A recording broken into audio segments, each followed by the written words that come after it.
And now on Nights with Steve Price from the 50 Up Club, Christopher Zinn. Yes, we talk to Christopher every Thursday night. He's the only man to talk to when you talk about trends involving Australians over the age of 50. Good evening to you. Good evening, Steve. Well, not the only one. Only but I hope one. we have a point of view that resonates with your listeners. No, you're the only one we deal with. But I'm confused today. As you know, I'm a little old-fashioned, so I buy all the papers. I buy the Fin Review, the Sydney Morning Herald, or the Age, depending where I am in Sydney or Melbourne. I get the Herald Sun or the Telegraph and the Australian. So today I happen to be in Sydney and I got the Sydney Morning Herald and the Telegraph. Telegraph tells me you're in the best shape of your life. You're 60, you think you're 40, you're going to live forever, you want to travel, you want to buy stuff. Then I read the Herald and I decided I might need to go and jump off the roof because apparently I'm going to be, once I get a little older, I'm going to be in poverty. How does that work? I know. Look, because I think actually both things are true. And actually I like the glass half full, be that water or beer. And I think it's better to think that actually 60 is the new 40. And while some baby boomers do consider their retirement is bleak, I'd suggest, look, if you're positive, perhaps there's something you can do about that. And it might be in terms of your superannuation choices or whatever. So look, obviously these involve, surveys of thousands of people. So I think we've got to kind of consider and weigh them up. But I think you can argue, one, that baby boomers, in fact, have a lot going for them, particularly in terms of longevity and health and the choices and options they have. When you look particularly in terms of retirement incomes, I think there's uncertainty that grips a lot of people. They really don't know what's going to happen, if they're going to have enough. And that really makes them tick that box in terms of fearing a bleak retirement. I know that you're about to publish your own poll, and we'll probably talk about that next week. One aspect of the Herald poll, which was done by the website Your Life Choices, it was an online survey that I am interested in, where it talks about there's 5.5 million of us baby boomers, and that we are actually willing to change our vote based on government policy from either side that will or will not affect our financial well-being. Well, I guess that's nothing new, but it does show that just because you're older doesn't mean you just always vote Conservative. No, definitely. And look, there'll be lots of assumptions around that. Again, I think we're finding the baby boomers a very interesting group, and perhaps they're not so rusted onto one side of politics as another. But of course, self-interest perhaps might be a loaded word. There's no doubt that as you get older, as you're looking to retirement, suddenly there is that issue about how much I will have and what breaks or what certainty am I going to have about the retirement. So I think it's very interesting. Yes, and this actually correlates with some of the surveys we've done in the past year or two, that people are open to changes to negative gearing.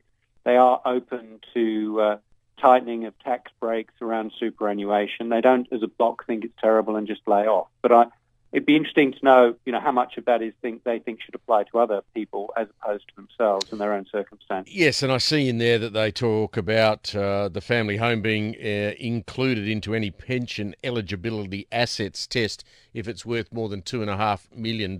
That's a high mark, high value. Plenty of people would get captured under that, though, in Sydney and Melbourne. I am a little surprised that anybody who's nearing retirement or a bit older would even vaguely think that you should let government suddenly treat the family home tax-wise differently, because once you let governments get their hand on that little golden egg, there's no guarantee it's going to stay at 2.5 million. 3 budgets down the road, another government will say, why don't we make it 2 million? Why don't we make it 1.5? And I think if we look at the behaviour of governments in the past, that's exactly what would happen. Yeah, 2.5 million is very high to sort of peg that particular question. But look, there's no doubt think tanks in particular are putting this on the table, so to speak, the issue of the family home being included in assets test. So I think while political parties haven't exactly run it up the flagpole as a policy, I think we might see that sooner than later. And I think, it's important that those with an interest in it do fight back and argue that there is very good reason for that not to happen too. Much happier, though, with the News Limited poll. 60 is the new 40. Over 50s have got plenty of money to spend. They like spending money. They like travelling. They like having the freedom to do what they wish. That was a very positive look at getting older in Australia, wasn't it? Yeah, and they're spending the inheritance as one of their talent in itself. Of course we are. And I think that's, look, It's exactly Well, how what else am I going to do with it?